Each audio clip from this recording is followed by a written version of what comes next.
Mashiach had to like, yo, what? He said, but Yahushua, he said, but he answered and said, every plant which my heavenly Father has not planted shall be uprooted. Leave them alone. And if the blind lead, he says they are blind leaders. Don't worry about what they think about you.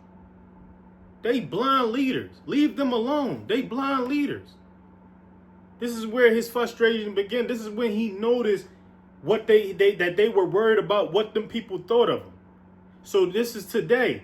You worried about what your pastor think of you listening to another person that's giving you the actual teachers of the teacher. You worried about what your minister is,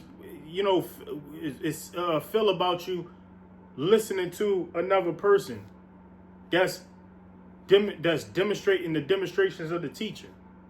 You worried about what your rabbi, when your only rabbi said you're not even supposed to call anybody rabbi. You're worried about what they think of you listening to somebody giving you the actual teachings of the teacher, of the only rabbi, of the leader, of our only leader.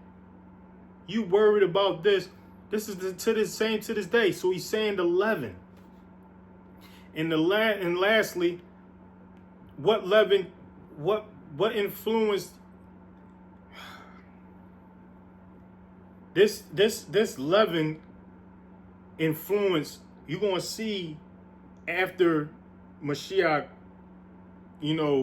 gave his life and became spirit and went to his Father in spirit, how the influence started to sink in, the leaven started to kick in, the Pharisees and the scribes the leaven started to kick back in.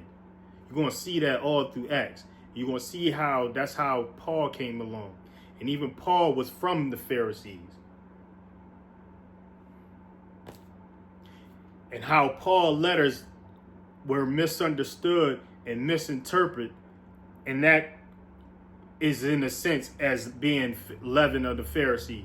Even though Paul didn't intend for you to take his letters out of context, he didn't intend for you to misinterpret them. He didn't intend for you to be misled by him. It was still no one's words or no one's letters, and no one should trump my words. And this is what the Mashiach meant by beware of the leaven. Beware of the leaven of anybody, but anybody that's not me.